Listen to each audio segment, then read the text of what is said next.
All right, I think, good, hi Matt. All right, I think we're gonna start. So we're here not to hear me talk. I'm Robert Blake, the director of the Davis Language Center. We are here to serve you, the language community, and I got several requests about this new feature, mini application that fits into Canvas called Gradescope.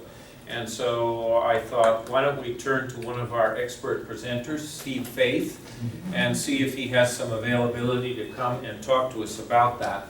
And that's exactly what we're going to do today. This isn't the first time that Steve has come to us with the unveiling of Canvas. He also came to the languages here, to the Language Center, and presented and got us going and into Canvas. We're fully invested in Canvas, and so this is kind of a new feature that may work for you. It may actually help you. So, Steve, take it away. Let's give him a warm Thank you, Robert. Always a pleasure to come here. Always good to see eager faces.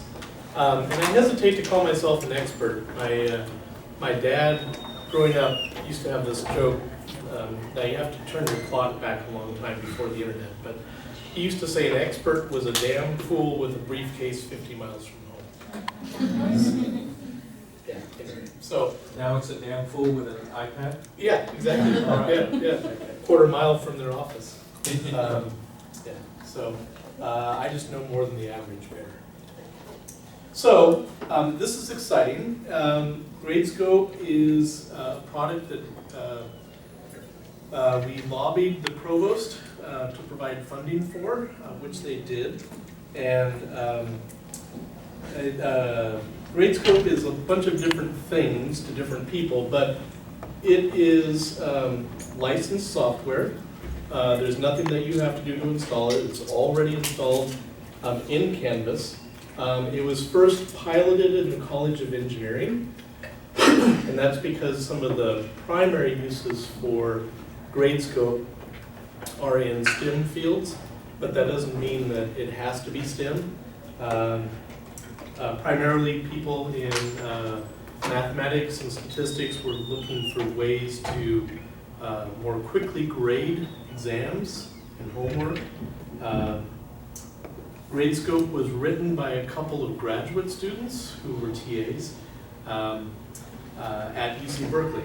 And so they were tired of grading, the tedium of grading papers, and they wanted a way to speed things up. So they did this, and then that turned into a product, and now they're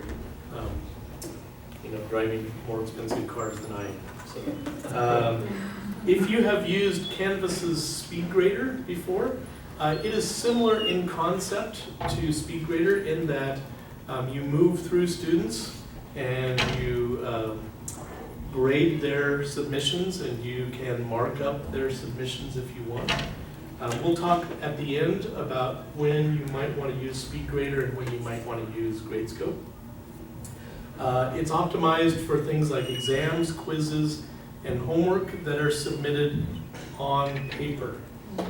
And this is the big thing, is on paper, not just through the assignments in Canvas. But it works through assignments, and we'll talk about that too. It's ideal for visually rich content.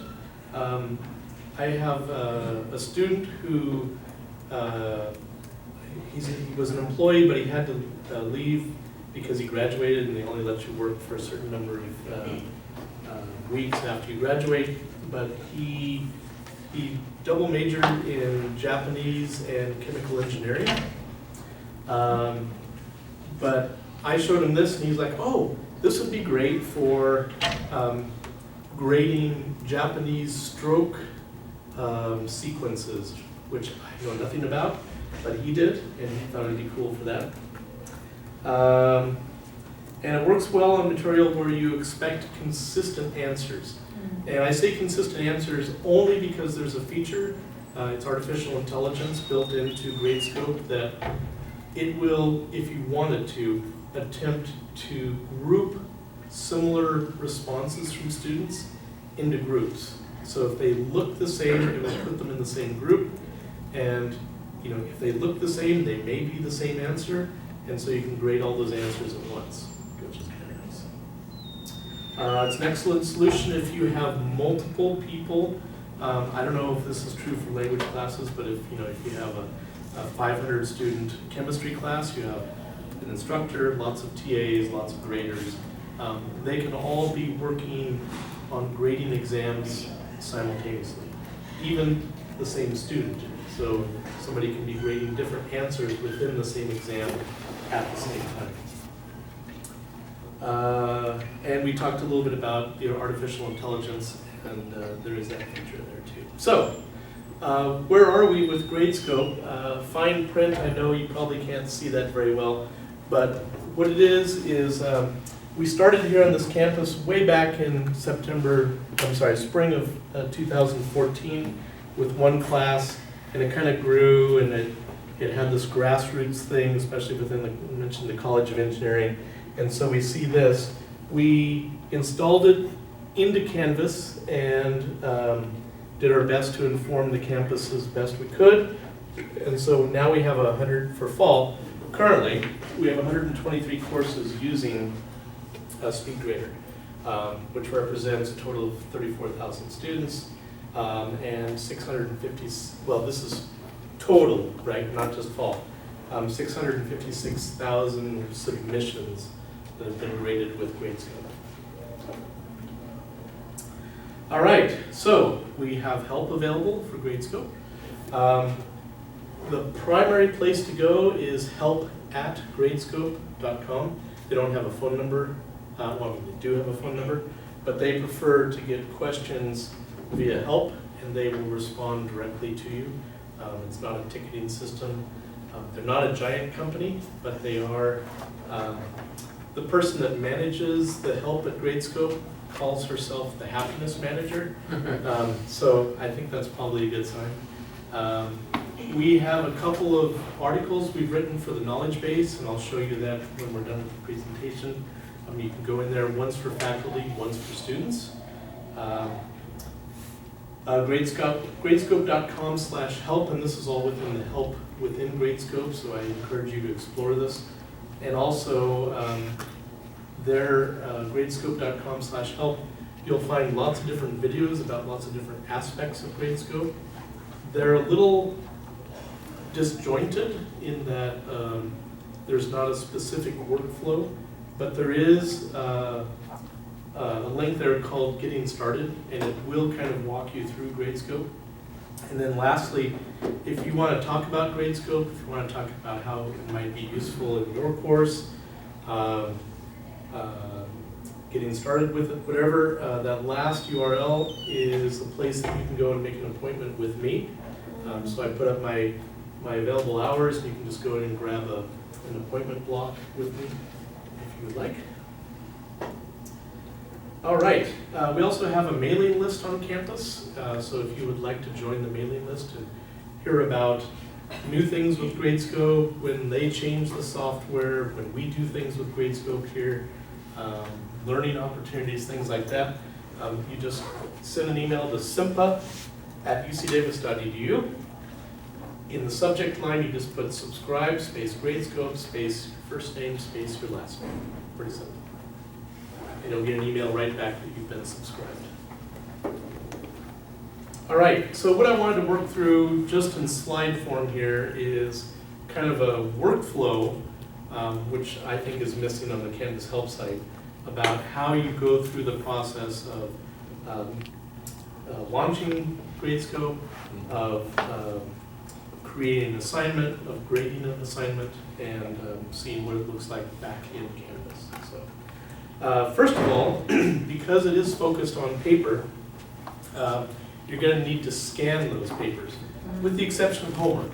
For homework, students can upload their own scans. Right? So homework is a little different. It's almost fun. I hate to say that about homework, but I guess I can say that because I don't have to do homework anymore. But students can write free form. So as an instructor, you create a a PDF of your questions you want to ask for your homework, and they will create freeform on a piece of binder paper, for instance, their answers, and they just have to identify where answer 1 is, where answer 2 is. Once they do that and they upload it, Gradescope knows exactly where their answers are, and so when you go into grade, it will show you their answers. It's pretty cool. So anyway, so to scan, for small things, I've been able to use a couple of different apps on my iPhone to do scanning with. Obviously, you know, for a class of 20, that would probably be stretching it. For a class of 500, that would definitely be stretching it. So there's a couple of resources. A lot of departments have these giant copy machines. On top of the copy machines are sheet-fed scanners, so you can use those if you want. We have in the test scoring center, which is in Surge 3 in undergraduate education, we have purchased and placed there an 85-page per minute scanner. It'll hold 200 sheets at the same time, and that'll do it double-sided. If you're looking for smaller volumes, in the computer labs on campus, and I've listed them out here, there's even one in 15 Olson, or maybe more than one, that will do 20 pages per minute, and will hold 50 sheets at a time. So if you want some pretty reasonably fast scanning, you can go to 15 Olson. One thing you need to do is, if your quiz or your exam is more than 1 page and you need to cut the staples off the corner, pretty easy to do with a pair of scissors. Or, again, if you have a giant stack, we have purchased, it hasn't arrived yet, a giant guillotine. It sounds worse than it is. It has safety features. You can do a whole ream of paper at once, so you can cut those staples off. And then the suggested process is scan all of the exams in just one batch. It'll create one PDF file. Gradescope figures out where each student's exam is. At the end, check the number of pages that you've scanned, just as kind of a rough idea that you've got it right. If you have even numbers of pages in your exam and you come out with an odd number, that probably means there's a problem. Scanner settings, 150 DPI is plenty. Make sure that your scanning software doesn't automatically rotate it, so if you get a page the wrong way, it tries to lay it out landscape versus portrait. And lastly, make sure it says no blank page removal. You always want to scan double-sided. Sometimes students will do work on the back side of sheets, and you might want to see that, which is also brings up a good idea. If you're going to use Gradescope, go ahead and do your exams two-sided, right? Because it'll scan both sides, and you're doing it all electronically, so why not? Save some paper, save some time. All right, any questions about scanning? Okay. All right, so the knowledge base article that I'll show you has directions on how to enable the Gradescope tool for your course, if you want to do that. But basically, once you enable it, it will show up as a tool in Canvas along the left side with all the other ones you're familiar with. You click that, it will launch a separate window. It will not do the same window, it will launch a separate window. But the cool thing is, because it's integrated in Canvas, and when you launch it from Canvas, it knows who you are. It knows you're the instructor of the course. It also knows what the roster is for your course. And the first thing you want to do is down here, there's a button that says Sync Canvas Roster. So once you do that, it'll go to your Canvas course, it'll find all the students, it'll load them into Gradescope, so that when you're grading, it knows which student is which. When you scan in your exams, it'll line them up with all the students. And then the other benefit is when you grade all your exams or your quizzes or your homeworks in Gradescope, and you say submit grades, I forget the exact button name, it'll push it all back to Canvas, and it'll create a column in your gradebook for all those exam scores, and it'll show up in assignments as well. As I like to say, auto-magical. All right, so the first thing you're going to do is you're going to create an assignment, and within the create assignment screen here, you're going to select a PDF, and I'll walk you through that. But basically, when you create your exam, you print it out or you create a PDF of it, and it's gonna look just like you were gonna hand it out to the students. It's gonna be the same exam that you hand out to the students. You select that PDF and you upload it. And then once you upload it, it will ask you a couple of questions. But the assignment, if it's homework, you're gonna ask the students to upload it. If it's an exam or a quiz, obviously you're gonna be collecting those and you're going to upload it. So you have a choice down here at the bottom, whether you want instructor or students to upload these. And then once you, I said upload that PDF of the exam, it's going to start asking you to identify regions within that PDF. And so the first two regions are the name of the student, and you do this just by clicking and dragging a rectangle. So you click and drag a rectangle over the area where the student name is, you click and drag over where the student ID number is, and these are two things that you definitely want to have on your exam. It will key in first on the student ID number, and if it can't read that, it will read the student name and try and identify that from the roster. Okay? If it can't read either of those, when you go, after you scan in the exams, it'll kind of have a reject pile that you go through, and you can kind of visually look and identify which student belongs to which exam.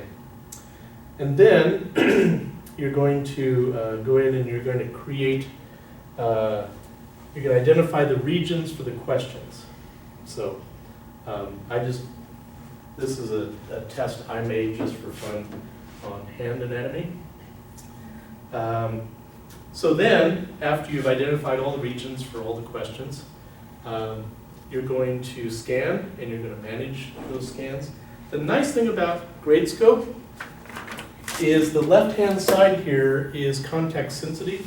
So depending on where you are, it's going to show you your workflow. It's going to say, well, you've already done the outline. Now you're going to manage your scans, then you're going to manage subscriptions, then you're going to do grading. So it walks you through step by step everything you have to do. Steve, you mind me asking a question here? Of course. And it's backing up a couple of steps. That is, you instantiated Gradescope into this course, but you didn't really tell us how to do that. Right. I'll show you the knowledge base article that walks you through that. Oh, okay. Absolutely.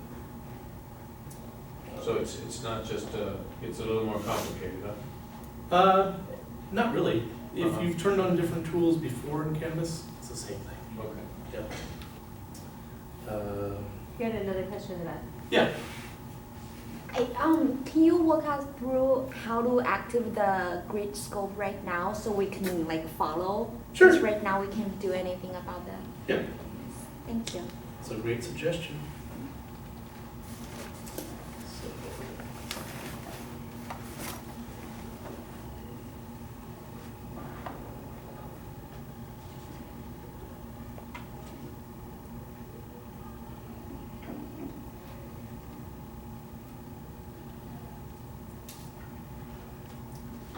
So here we are in a course, and of all the tools here, down here on the left at the bottom is a tool called Settings. And if we go into Settings, you'll find that there are several tabs along the top. By default, it drops you into course details. The one we really want is the one called Navigation. Navigation will show you all of the tools that you have enabled, as well as all the tools that are disabled for the course. And so you can see right here, I have Gradescope enabled, but by default, it will be down here somewhere toward the bottom of the disabled tools. All you have to do is click on the three dots that are on the right-hand side of the tool, and there's a plus enable there. You just click plus enable, and it will add it to your enabled tools. The last thing you have to do is down here at the bottom, there's a blue save button. You have to save so that it will update the tools. Once you save, you can go all the way back, click on Home, and you should see the Gradescope tool within your course. Yep. Did that answer your question? Yeah. Okay, good. Great, thank you. You're welcome. Answered my question too. Okay. All right. So, once you have done your outline, managed your scans, you can go in and you can identify which assignment you want to associate this with in Canvas. So I recommend that at the beginning of every term, you go in and you create assignments for each of the things that you expect students to contribute during the quarter, including things for Gradescope. Because that'll just make it really easy to link from Gradescope back to your assignment in Canvas.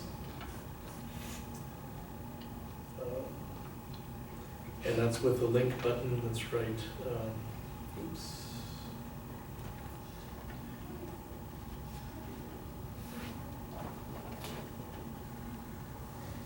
So that file that you uploaded there, is that a key or is that a blank document? It's a blank document. I mean, it's not blank, it's the blank exam. Okay. Right. You make the key by drawing the regions. And, well, I mean, there's really no key. You identify the regions, so it knows which numbered question goes with what area on the page. And then when you go to grade, and I'll show you that, you create what are called rubrics.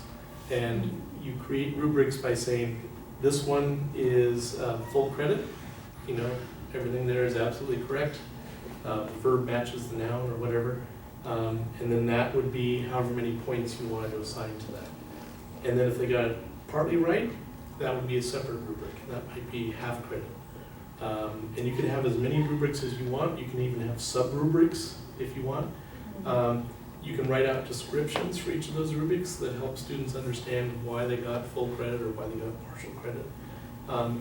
Then once you create rubrics, and you create rubrics as you go, as you grade, because sometimes you find on the fourth exam a new rubric you want to create, and you can do that. Once you create rubrics, then it's just keystrokes. It's hitting 1, it's hitting 2, it's hitting 3, or A, B, C, whatever you want, and boom, you're just going through and grading. All right, so for managing submissions, this is what it looks like, right? So it will show you that region. It knew where the region was, it scanned the name, scanned the ID number. It knew to match it up in Canvas to those ID numbers, which is pretty cool. First time I did it, I thought, wow. And then when you go in and you start grading, you can you can look and see what the student did with whatever they wrote, whatever they circled, anything like that, and then you can start. This is what it looks like. This is blank, right? So when I drew the outline of question number 1, I said that's going to be worth 5 points. So it starts off here with 5 points. I can always change that if I want to. And then you always get the default of correct. And you can do additive or subtractive rubrics. So you can start from 0 and add points, or you can start from, in this case, 5 and subtract points. Carrots, sticks, I don't know, however you want to look at it. And so by default, you always get the correct. So in this case, if I wanted to grade this, I just hit the number 1, and that marks it as correct, and we move on. Otherwise, I can add rubrics here. I can also provide comments specific to this submission. So if I wanted to make a comment directly to the student, I can do that. And when I do that, it puts it in my library of comments. So later on, if I want to use that same comment for a different student, I just use this pull down here, select that comment, and I can use that over and over again.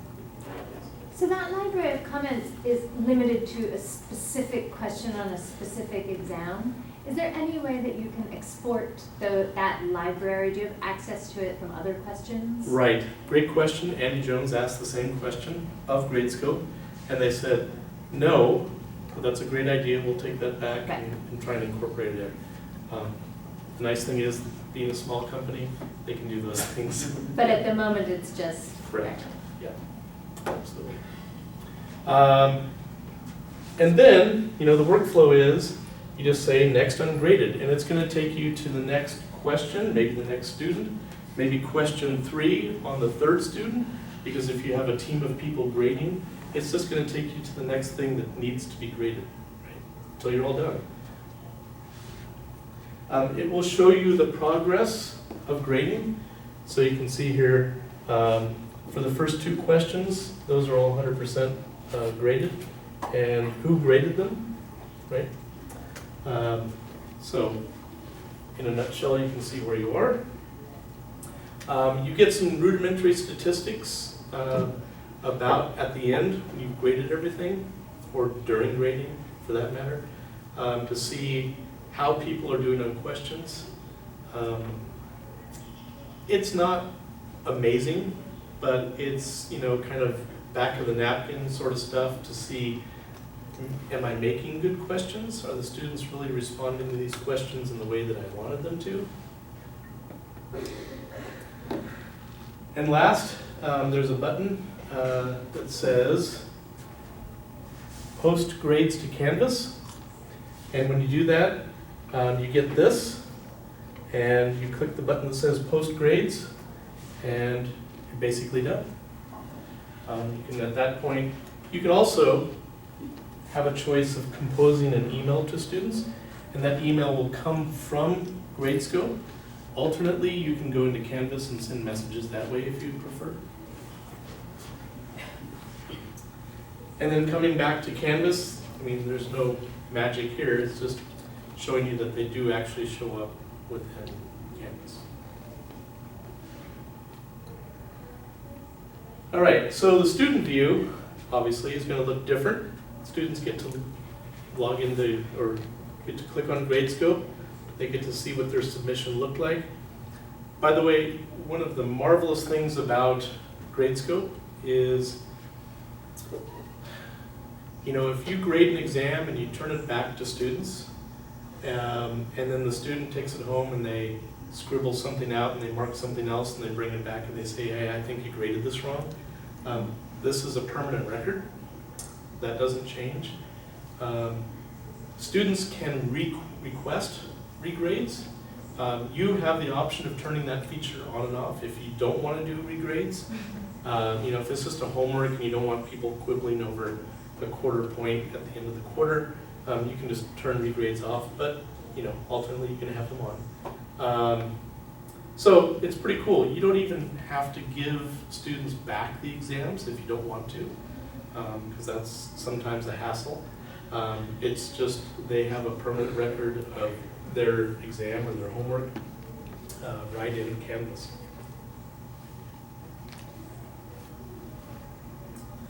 All right, again, small text, I'm sorry, but I'll read it off here. So I've given some thought about when you might want to use SpeedGrader and when you might want to use Gradescope. And SpeedGrader, it offers richer in-line text, not in-line, but editing. So you can do different comments in SpeedGrader, different colors. It's easier to draw in SpeedGrader. And so markup is just generally better. For things like short answers or essays, SpeedGrader is far better SpeedGrader is far better than Gradescope. It accommodates a single concurrent grader better than, well, not better, it's just, that's its limitation, is only one person can be grading at the same time with SpeedGrader. SpeedGrader is available as a mobile app, as you may know. So if you're sitting at the bus stop and you want to grade a couple of exams, you can do that. SpeedGrader integrates with assignments, discussions, and quizzes, whereas Gradescope is only focused on assignments because it obviously works much different. And it provides video and audio feedback. So if you're a person that likes to give audio and video feedback, you can do that in SpeedGrader. You cannot do that in Gradescope. Gradescope works well with formulas, visual answers, whereas SpeedGrader maybe not so much. It accommodates, as I mentioned, multiple simultaneous graders. Works with paper submissions, whereas SpeedGrader doesn't really. It has artificial intelligence built in that speeds up grading if it can group answers together. And one of the cool things that I haven't mentioned yet is if you want to change a rubric, so you're halfway through grading and you say, you know, this rubric where I subtract 2 points, maybe I should only be subtracting 1 point instead. You can change the rubric and it will retroactively change all the grading that you've done previously. That's pretty cool. Yeah. And regarding the rubrics, because a lot of the grading that we do is very, very repetitive, it's worth pointing out that you can also import rubrics. So once you've written them once, you can just copy it from, you only have to write it once and then you can just copy it if it's the same rubric for multiple answers. Right, for SpeedGrader, For Gradescope. for Gradescope, you can't import rubrics, but you can duplicate assignments. You can import rubrics. You Yeah, can import absolutely. rubrics. Oh, okay, Yeah, I didn't know that, see? Yeah. See, Yeah, I'm not the expert. It's the most, I mean, it's one of the critical cost, time-saving Oh, tools. okay. Because if you've written the rubric properly Uh-huh. for, say, you know, subject noun Sure. agreement or Right. whatever it is, you can then use that ad nauseum throughout Oh, okay. all of your assignments. Oh, that's good to know. So. I have to change the slide now. Yes, yeah, that really, and I mean, I think one of the things that we'll all have to think about is techniques for writing these rubrics that allow them to be maximally functional Sure. for multiple assignments. Right, right. Because that, I think that's one of the Yeah. real, There's a learning curve. yes, exactly. One of the other things that, I mean, things you may not care about, if you write computer code exams, it will, with some extra work, grade code exams. It'll also, you can create bubble sheets with it, and it will grade bubble sheets, so you can create a bubble sheet, print out bubble sheets for the students, and then scan those in and it will grade the bubble sheets. Of course, you can still use the scan grading center over in Search 3 if you want. It also, we asked them to turn on this feature for us, supports different versions of an exam. So if you have a room full of students and you know every second, third person you hand them a different version of the exam, it will support that as well. So are you going to continue on? Do you have a slide to explain the grouping? I don't. Okay, But- could you explain it? Yeah, you can, I assume. what you mean- I've not tried it, because I'm not sure how it Yeah. works. Yeah. So the grouping is really, if I understand your question correctly, you can create groups of students and have them work together on an assignment?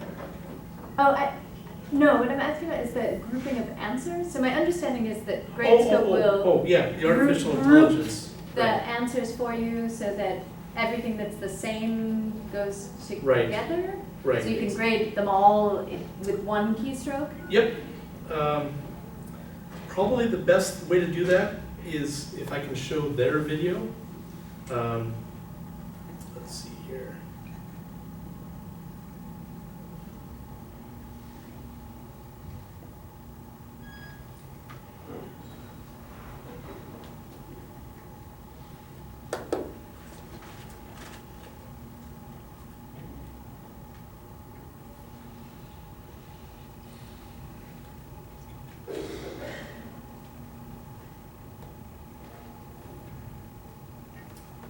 This is the thing.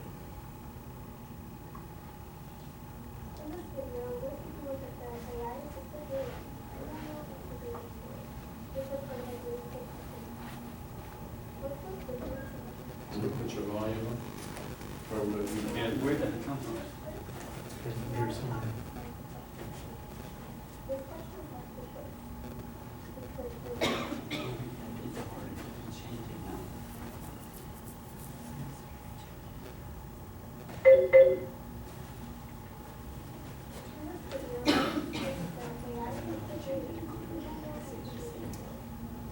Yeah, I can't change it here.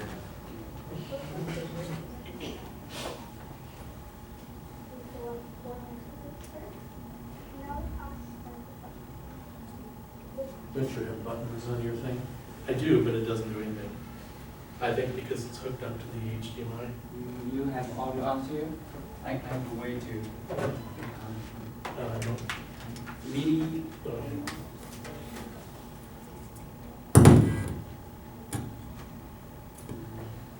Okay, cross your fingers. Which are part of our Gradescope Complete product. Let's go to the Grade Submissions tab and click on a question. We select form answer groups first, and now we're prompted to mark the question type. This question is multiple choice. We click Review Answer Groups, and Gradescope's AI processes all of the student submissions into groups of similar answers. Here, the AI found 6 groups. If we want, we can give each group a title, merge it with another group, or delete the group. Let's click and double check that all the answers are the same. So this group looks good, and we confirm. If there was an answer that didn't belong, we would just hover over it and press the spacebar to remove it from the group. Let's go through and confirm all of our other groups.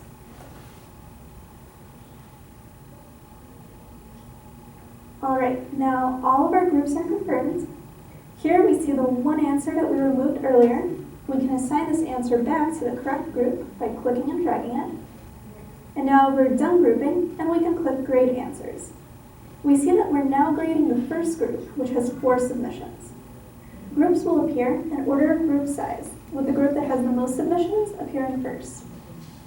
Here we see a sample answer from the group. If we wanted to edit the group, we could click on the group name here, and if we wanted to view all the submissions in this group, or grade any submission separately, we could click on Submissions here. This answer is partially incorrect, so we mark that accordingly. Now, when we click Next, that rubric item that we just created is automatically applied to all the other 3 submissions in Group 1. We can now go through and grade the rest of the groups.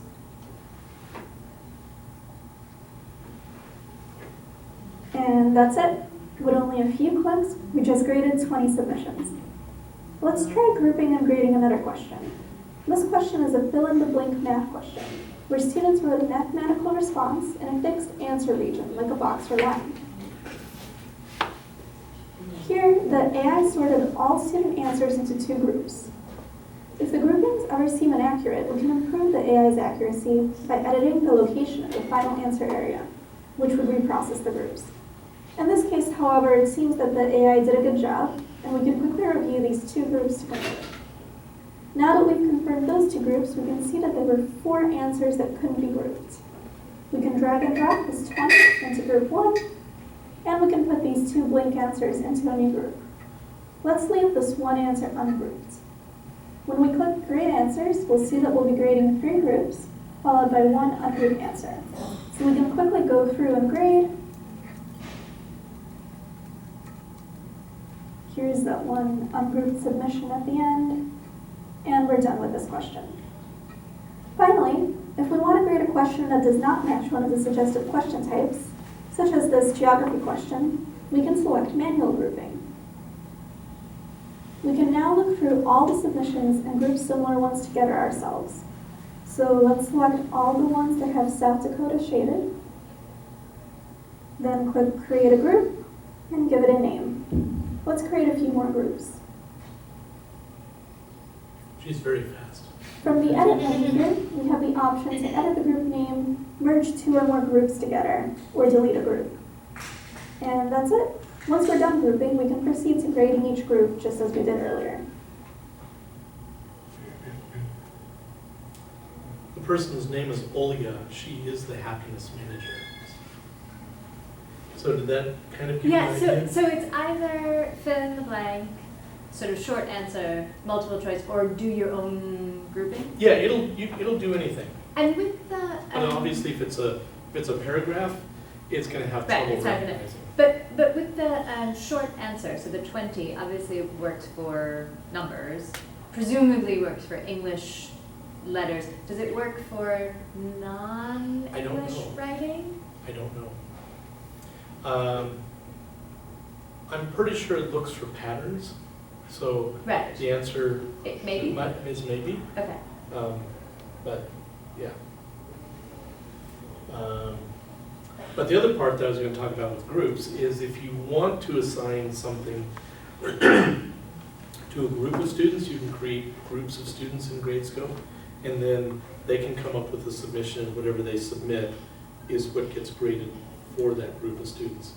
And because we have turned off the people tool in Canvas for use by students because of FERPA concerns,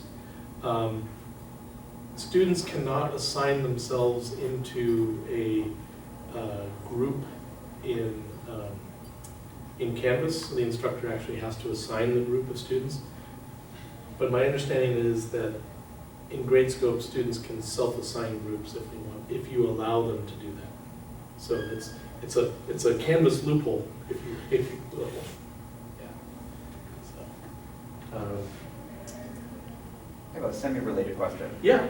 You said a couple times that you thought that Gradescope was good for visually rich material. I mean, it seems to me the killer app of Gradescope is that AI-related grading, and that doesn't seem to map on so well to the visually rich stuff. I mean, the geography question that we just saw in that demonstration is a little more cumbersome than the other.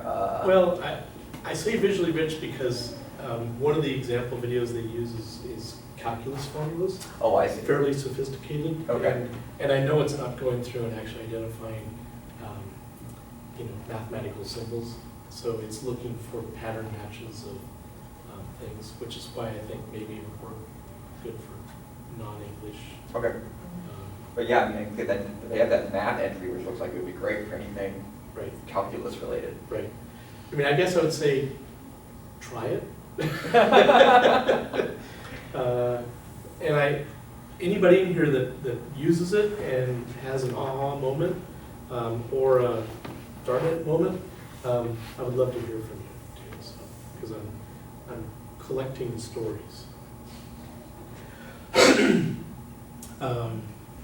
One of the nice things too, when you go into Gradescope, and by the way, you can log directly into Gradescope if you want. Let's see here.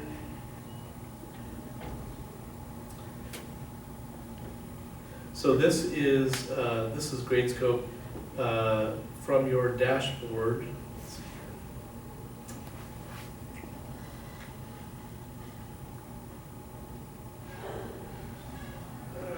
here. Oh yes.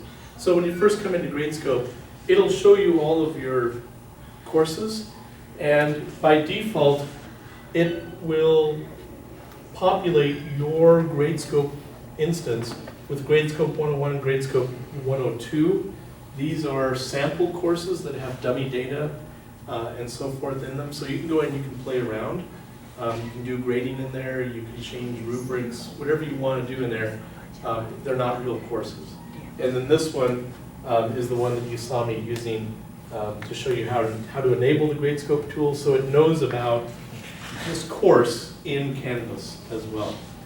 So if you go to gradescope.com, let me log out here.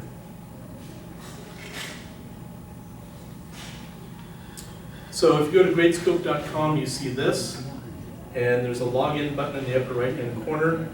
The one thing you want to make sure and do here is not create an account, not do anything up here, but down here there's school credentials. And if you click on that, they're eventually going to have to figure out a better way to do this, but right now, these are all of the institutions that have single sign-on like we do with our user ID and passphrase. So you get to see what other universities are using this. But down here toward the bottom, it's UC Davis username. So you click on that, and it's just going to ask you for your, oops. And I'm already authenticated, so it's just going to take me in, but it'll ask you for your user, for your login ID and passwords. Yes, Anna. So could you show us also how the homework works with the student upload that's not, as I understand? So, Sure. So I've been doing this where I have the PDF of my exams and they fill them out and then I scan them and I upload them and that works fine. But how does it work if they're just writing on their own? Right. Do they have to follow a template or how? So here's, let's see if this works. Let's take a look at how to create a new homework assignment. From the Gradescope homepage, let's go to the course Gradescope 101 and go to Assignments on the left. Let's click at the bottom here to create a new assignment. First, we need to upload a PDF file that contains the homework problems. So, well, this is here, but I wanted to show you the different kind of assignment types. So once you click Create Assignment, there's buttons down here for the different assignments type, like bubble sheet or code or homework or. So but then Touch it, it'll go. what is the PDF that you're uploading if there isn't a PDF for the homework? It's your questions that you're going to ask them. So they're going to look at that. It's just a visual thing that they're going to look at to answer their questions. It's like ripping the homework page out of the workbook and Right. handing them out to them. Right. It's basically what But then they need to complete it on that? no, No. they're just going to do it free form. Okay. Forget if they have the option to do it on there or not, but I think all the examples I've seen, they just blank sheet of paper, just write down stuff.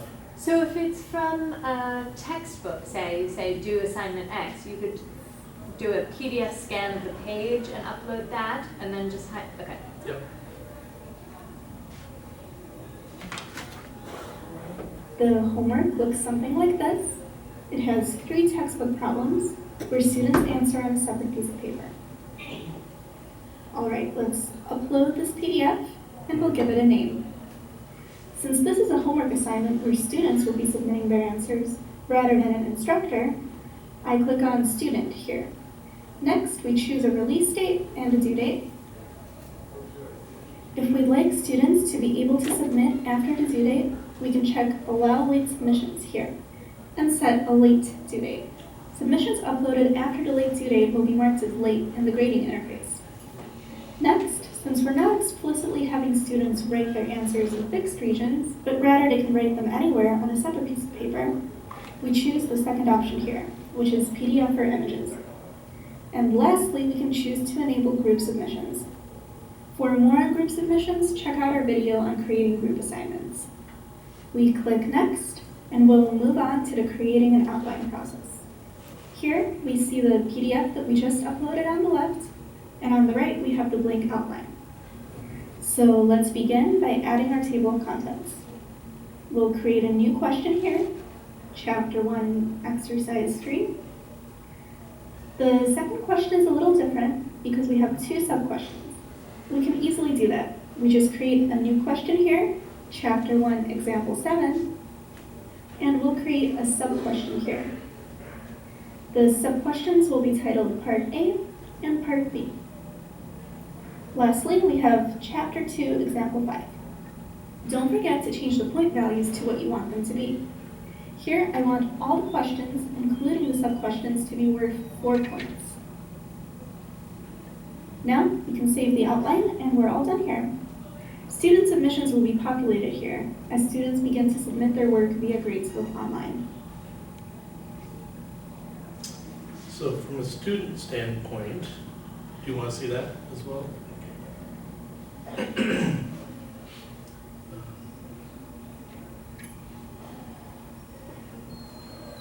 What are the extensions of those documents that it accepts? Great question. We asked that it's PDF, and I think it's PNG and JPEG.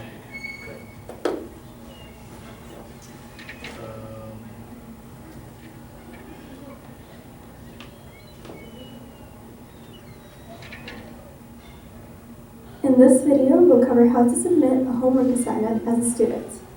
Let's start from the courses page and select the name of our course. We see that homework 1 is not yet submitted.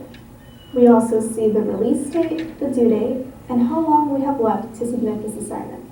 Since the instructor has enabled late submissions for this assignment, we also see the late due date here.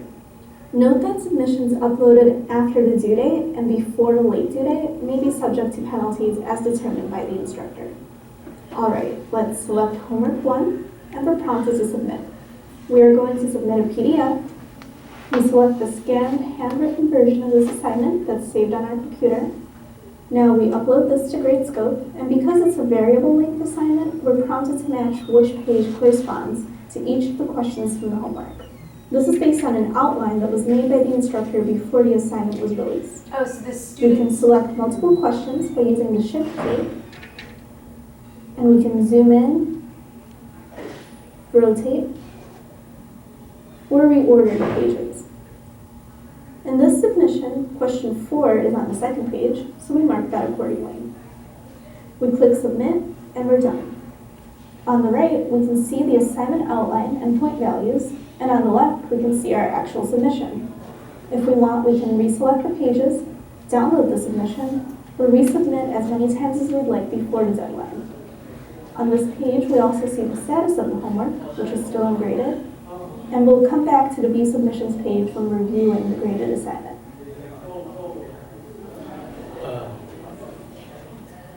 She brought up a couple of points, and I'm trying to remember what they were.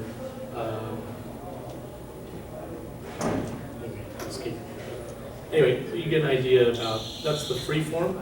But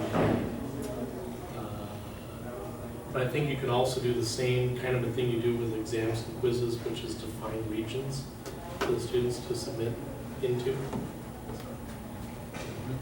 So I didn't see clearly. Did they also give student another choice to upload their homework from an image? Like, Yeah, can right. they just take a picture? Yeah, so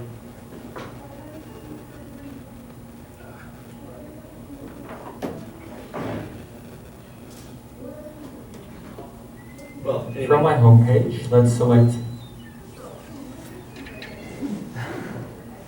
It's alive.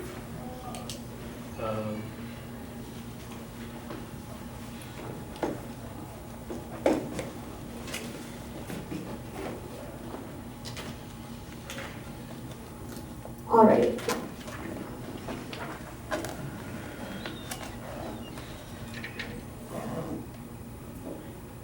Oh yeah, right there. I think.